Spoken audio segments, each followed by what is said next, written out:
EPS 95 pension ધારકોની માંગ અને DA પર સંસદમાં મળ્યો સારો જવાબ. ₹7,500 પેન્શન પર શું છે સરકારનો પ્લાન? વિગતવાર માહિતી જોઈએ. નમસ્કાર મિત્રો, સ્વાગત છે તમારું અમારી યુટ્યુબ ચેનલમાં. મિત્રો, EPS 95 કર્મચારીઓની પેન્શન યોજના હેઠળ લઘુત્તમ માસિક પેન્શન ₹1,000થી વધારીને ₹7,500 કરવાની માંગ ફરી એકવાર સંસદમાં ગૂંચવા લાગી છે. પેન્શન વધારવા અને મોંઘવારી ભથ્થું ડીએ ઉમેરવાની માંગ લાંબા સમયથી ચાલી રહી છે. હવે સરકારે લોકસભામાં આ મુદ્દા પર પ્રતિક્રિયા આપી દીધી છે. હકીકતમાં 20 જુલાઈના રોજ લોકસભામાં એક લેખિત જવાબમાં શ્રમ અને રોજગાર રાજ્યમંત્રી શોભા કરંદલાજેએ સ્વીકાર્યું છે કે સરકારને ટ્રેડ યુનિયનો, જનપ્રતિનિધિઓ અને અન્ય હિસ્સેદારો તરફથી લઘુત્તમ પેન્શન વધારવા માટે અનેક માંગણીઓ મળી છે. જ્યાં જોકે ₹7,500 લઘુત્તમ પેન્શન લાગુ કરવા અંગે હજુ સુધી કોઈ નિર્ણય લેવામાં આવ્યો નથી. સરકારે શું કહ્યું? તો સરકારને પૂછવામાં આવ્યું હતું કે શું તે પેન્શનની રકમ વધારવા માટે વધારાની બજેટરી સહાય પૂરી પાડવા અથવા પેન્શન ફંડમાં ફેરફાર કરવા વિશે વિચારી રહી છે.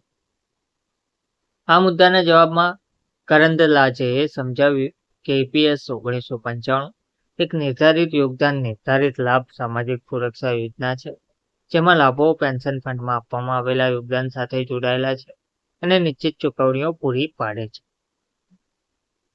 કેન્દ્ર સરકારનું યોગદાન શું છે? તો શોભા કરંદલાજેએ સમજાવ્યું કે નોકરીદાતા પેન્શન ફંડમાં પગારના 8.33% ફાળો આપે છે, જ્યારે કેન્દ્ર સરકાર 1.16% ફાળો આપે છે. આ મહત્તમ માસિક પગાર મર્યાદા ₹15,000 સુધી લાગુ પડે છે. આ ભંડોળમાંથી પેન્શન ચૂકવવામાં આવે છે અને ભવિષ્યની જવાબદારીઓનું મૂલ્યાંકન કરવા માટે વાર્ષિક મૂલ્યાંકન કરવામાં આવે છે. તેમણે એમ પણ કહ્યું કે EPS 1995 હવે EPS 2026 દ્વારા બદલવામાં આવ્યું છે.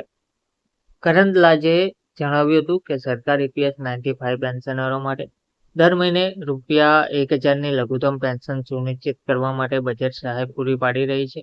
તેમણે સ્પષ્ટતા કરી છે કે આ EPS માટે સરકારના વાર્ષિક 1.16% વેતન યોગદાનથી અલગ છે, જે કર્મચારી ભવિષ્ય નિધિ સંગઠન EPFO દ્વારા સંચાલિત છે. સરકાર ક્યારે નિર્ણય લઈ શકે છે? તો સરકારને એ પણ પૂછવામાં આવ્યું હતું કે તે લાખો વૃદ્ધ પેન્શનરોની માંગણીઓ પર અંતિમ નિર્ણય ક્યારે લેશે. તો મંત્રીએ ગૃહને માહિતી આપી કે સરકાર EPFO સભ્યો માટે સામાજિક સુરક્ષા કવચને મજબૂત બનાવવા માટે પ્રતિબદ્ધ છે. કોઈપણ નિર્ણય લેતી વખતે પેન્શન ફંડની ટકાઉપણું અને ભવિષ્યની જવાબદારીઓને ધ્યાનમાં લેવી આવશ્યક છે. આનો અર્થ એ છે કે સરકારે હજુ સુધી પેન્શન વધારવા માટે સમયમર્યાદા કે તારીખ જાહેર કરી નથી.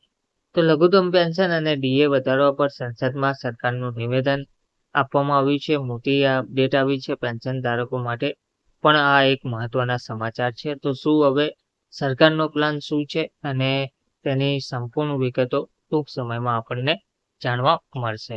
ધન્યવાદ.